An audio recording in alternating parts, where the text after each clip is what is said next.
കേരളത്തിലെ സ്ത്രീ യാത്രക്കാരെ ആകെ ആവേശത്തിലാഴ്ത്തിക്കൊണ്ട് ആ ചരിത്ര പ്രഖ്യാപനം വന്നു കഴിഞ്ഞു.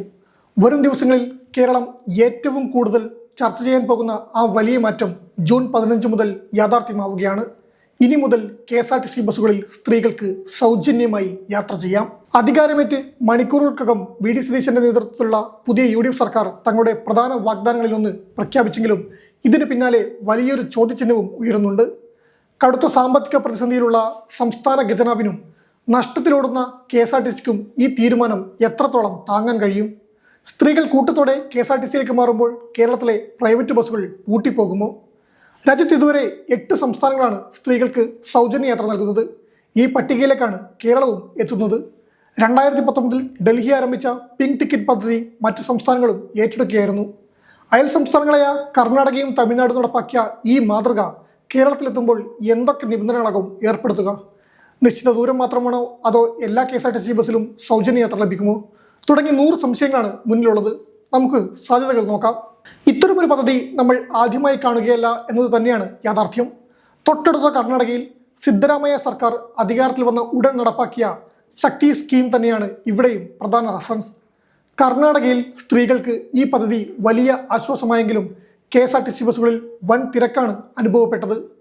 വണ്ടികളുടെ ഡോറിലൂടെയും ജനലിലൂടെയും വരെ സ്ത്രീകൾ കയറാൻ ശ്രമിക്കുന്ന ദൃശ്യങ്ങൾ സോഷ്യൽ മീഡിയയിൽ വൈറലായിരുന്നു.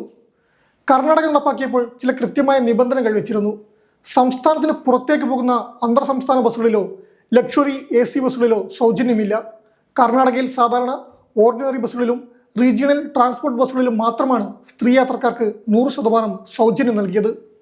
മാത്രമല്ല, യാത്രക്കാരുടെ വിവരങ്ങൾ കൃത്യമായി ട്രാക്ക് ചെയ്യാൻ അവിടെ പ്രത്യേക സ്മാർട്ട് കാർഡുകളും പിന്നീട് നിർബന്ധമാക്കി.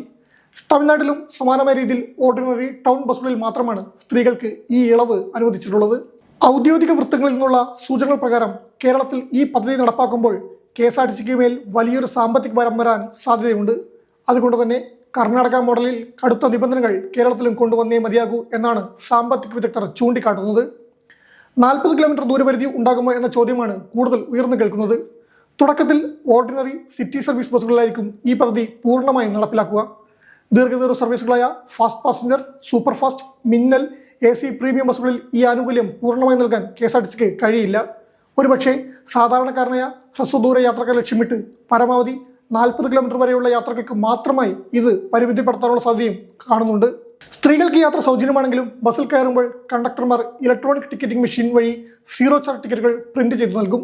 ഇതിനായി KSRTC അടുത്തിടെ തന്നെ തങ്ങളുടെ ETMകളിൽ ജെൻഡർ ടിക്കറ്റിംഗ് സംവിധാനം പരീക്ഷണാടിസ്ഥാനത്തിൽ കൊണ്ടുവന്നിരുന്നു. യാത്രക്കാരൻ പുരുഷനാണോ, സ്ത്രീയാണോ, കുട്ടിയാണോ എന്ന് രേഖപ്പെടുത്തുന്നതാണ് ഈ സംവിധാനം. ഇതുവഴി എത്ര സ്ത്രീകൾ യാത്ര ചെയ്തു എന്ന കൃത്യമായ കണക്ക് സർക്കാരിന് ലഭിക്കും.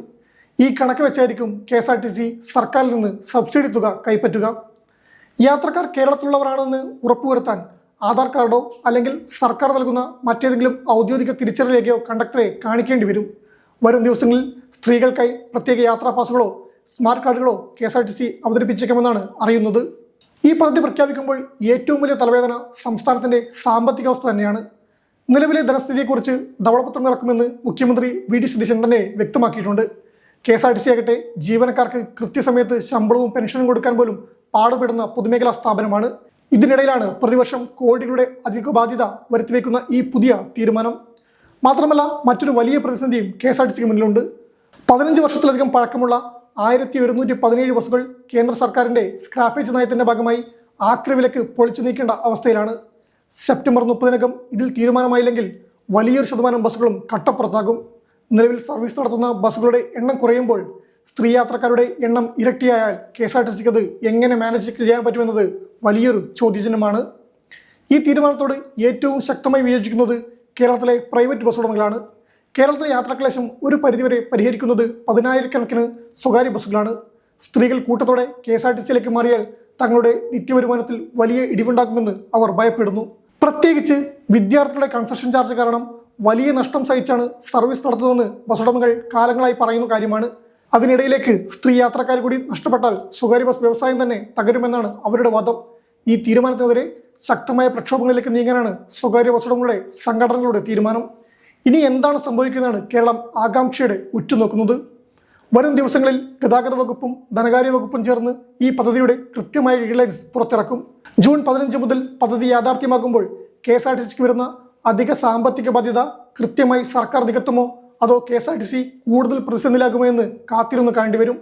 എന്തായാലും സാധാരണക്കാരായ വീട്ടമ്മമാർക്കും വിദ്യാർത്ഥിനികൾക്കും ജോലിക്ക് പോകുന്ന സ്ത്രീകൾക്കും ഈ തീരുമാനം വലിയൊരു സാമ്പത്തിക ആശ്വാസം നൽകും എന്നതിൽ തർക്കമില്ല.